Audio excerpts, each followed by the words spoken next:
Sardines and anchovies have a lot to offer and they get short shrift. They're not only Mhm.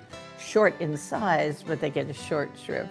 But I think they're having a renaissance. Welcome to Bluedot Imaginative Podcast. I'm Victoria Riskin, founder of Bluedot Living, and I'm here to offer you some ideas for your pantry and some easy ways of cooking and save you some money at the same time, we hope, and care for the planet. The kitchen is the entryway to some important planet-friendly solutions. So I created this imaginative mini podcast called Pantry to Dinner. Caroline Saunders, it is so good to see you again. I always love our conversations. The truth is that when I know we're going to speak and we start to think about the food, I start to salivate. Do you think that's kind of baked in, Yeah, yeah, if you will. it's right. I think was that a pun? I don't know. We've been talking a lot in the previous shows about things to have in the pantry. Yeah, And I think, sometimes I think if I just had, the things that I need, that I could just grab them right away. I haven't had time to think today about what I'm going to make. totally. And I think most people kind of function that way. I mean, I'm sure there's still some very special people in the world who make very careful menus for the entire week, but I don't know them anymore. I mean, probably from my mother's generation. Yeah. I Yeah. feel like they're me once I can pull that off once every few weeks or 6 weeks maybe is more accurate. Yeah. And then we have the backslide into what's in the pantry, What's in which the pantry? is our Right. Let's talk about anchovies and sardines. And that is that's a fun idea. There's a lot to talk about there. And I have to say that I'm going to kick this off by saying that sardines and anchovies have a lot to offer and they get short shrift. They're not Mhm. only short in size, but they get a short shrift. But I will also say that recently I went to buy some fish at the local fish store, and there was a whole plethora of different brands of anchovies and sardines.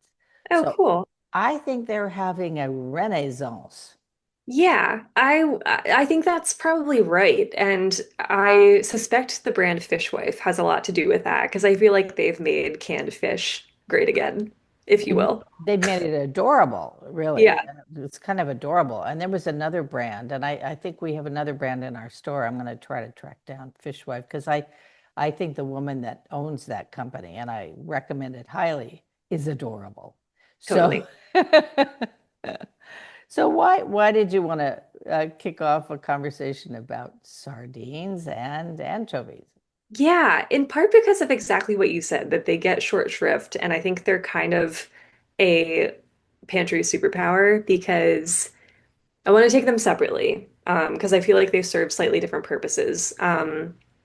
Anchovies are so helpful in adding, I just think they're kind of like an umami bomb. They're so helpful in adding flavor to things. Just in the course of like figuring out what some of my favorite recipes are over the years, I've realized, oh, I actually really like anchovies when something is really flavorful, sometimes Mm. because it has anchovies in it, even if it doesn't taste super distinctly fishy. So the obvious one that people will know about is Caesar dressing. I made a riff on a Caesar salad earlier this week just with some cabbage that I had. I was basically like, I have limited time. I can make a Caesar dressing because I have the ingredients for it. And I have a bunch of cabbage. And like, I don't have to make it a whole true Caesar salad with croutons and everything.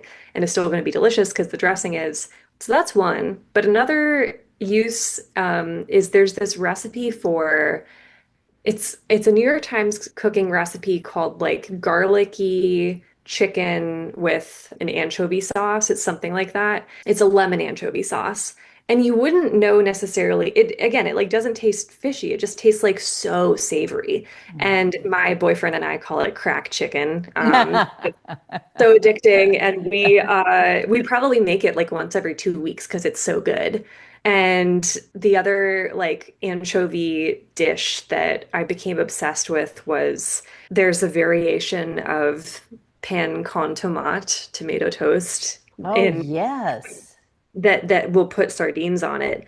And so there's like so many recipes fancy, unfancy, where you can just like add sardines in and they make such a big flavor difference. So to me, it's imperative to have just a tin in your pantry at all times. Okay. All right. So let me drill down just a little bit because in the anchovy department, there are silver anchovies and there are brown anchovies. And confession here, when I go out with my husband, he'll order a Caesar salad, and then he says, do you have, do they come with silver or brown anchovies? And they always say silver, and his face turns sad because he loves the brown ones. Oh, There, interesting. yeah. So I've decided to take along with me when we go out in my purse a can of the brown because I'm a little tired of Oh, this. that's so sweet. Yeah. So talk about the brown versus the silver. Does that matter, do you think? Yeah, I only learned this recently. And brown anchovies, it has to do with how they're processed more than anything else. Brown anchovies are the ones that you are more commonly in the States going to see canned. They look brown. Mm-hmm. It's because they have been salt cured. They're usually packed in oil, but the salt curing is what makes them brown or sometimes reddish. And so with that variety, you're going to get that intense, like classic anchovy flavor that people think about from their childhood that maybe freaked them out, or they thought was delightful if they had a more refined palate than I did at 8. Um, but uh, those are the common ones, and they're really like fishy, intense, savory, salty. Whereas silver anchovies are like more lightly pickled in vinegar, typically. Mm, And so they're going to retain their silverish color.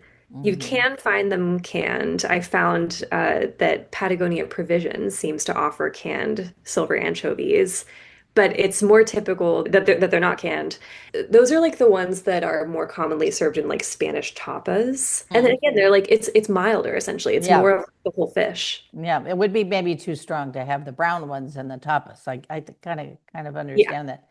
So now you mentioned first of all, I would like a little help here because you do Caesar dressing. Okay, Yeah. so what do you put in your Caesar dressing? Caesar dressing, which by the way, a publication called Grist ran a really fun story on the origins and now like sustainable riffs on Caesar dressing a couple years Hmm. ago. Hmm. It was invented in Tijuana, Mexico by an enterprising chef. So there's like all this fun history that people could dive into if they want to. But um, classically, in a Caesar salad dressing, there is egg, which I don't do that, and I use mayo to make it Hmm. faster and Hmm. simpler and more shelf stable.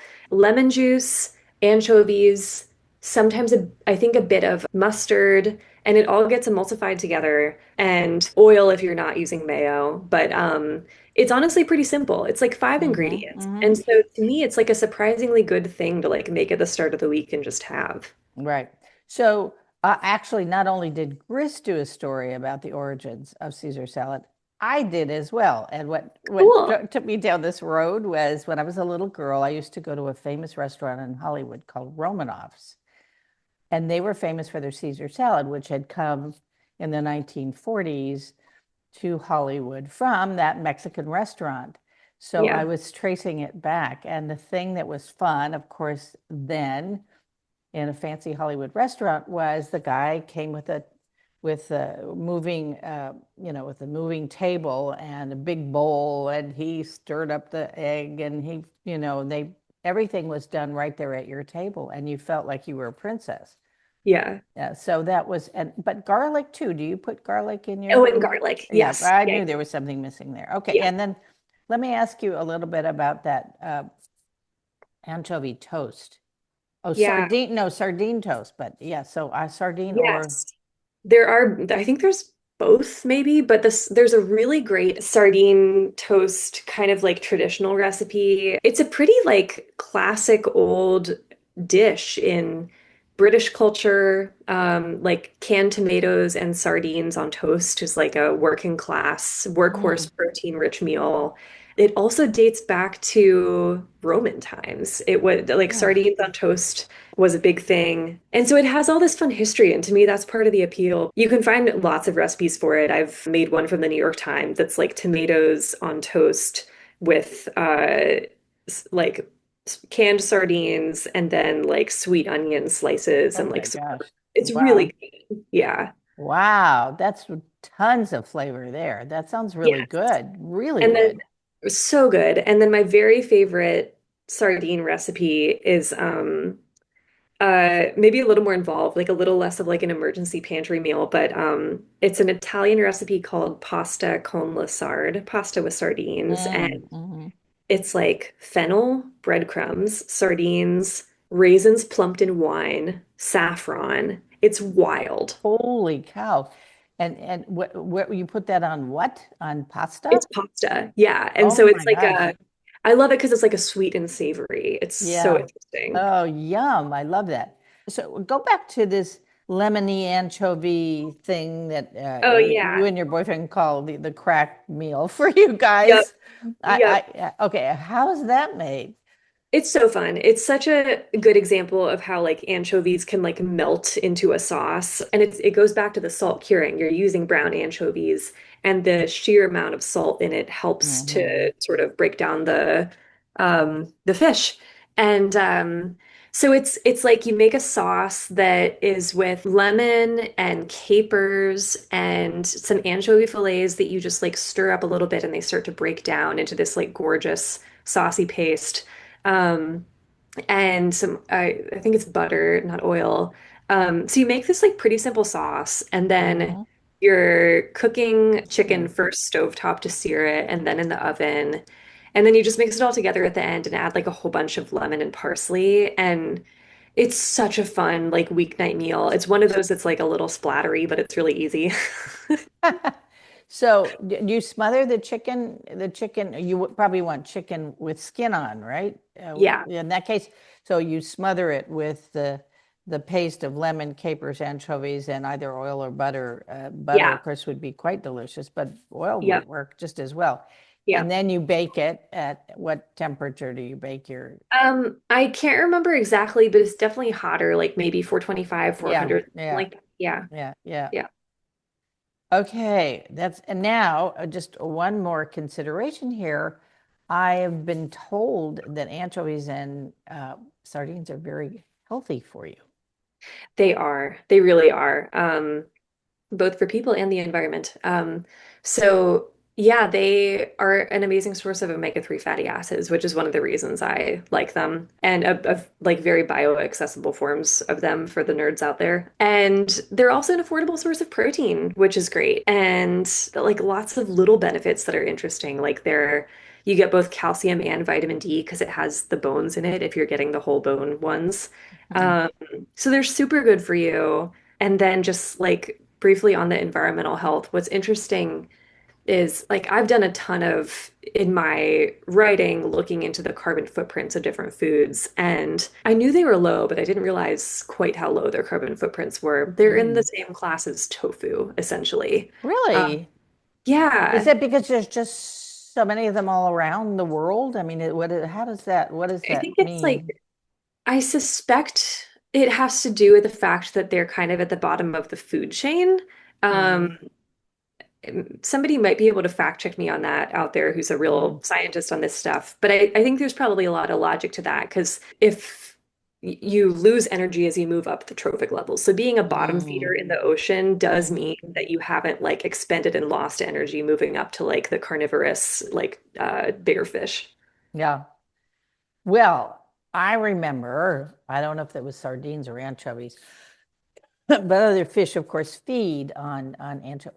And I Yeah. was up in Vancouver in the Vancouver Straits, and we went out like before sunrise. And then the sun came up, and the anchovies, or I think it was anchovies or Ooh. sardines, were dancing on the surface. Oh, that's And so it was like cool. a zillion diamonds, electrifying the water. I still think about that and get a little bit, spacey from just Yeah, even thinking about it. that's so cool. I want to see that. Yeah, well, you'll have to go to the Vancouver Straits. Yeah. Anything else? No, I think you mentioned everything here that we talked about. So I think we'll move on to our next story. So Great. everyone should stay tuned and see. We're going to tee up mushrooms. For those of you who don't know Bluedot Living, we publish several wonderful newsletters. And in addition, we have the Bluedot online collection with great gifts for the home and for healthy, sustainable life. We have vetted all those companies. We want to support them, and maybe you do too. I'm often interested in food because I think a lot happens in the kitchen and changes that we can make that will make a difference. So we have a kitchen newsletter and an e-magazine, a wonderful magazine that comes out every other month. And some tips for you. Now, the question I want to ask you is, have you made gazpacho? Do you know how to spell gazpacho?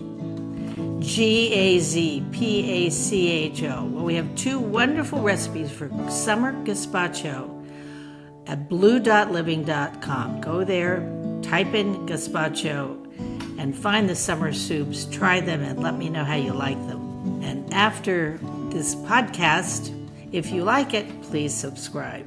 Thank you so much. See you soon.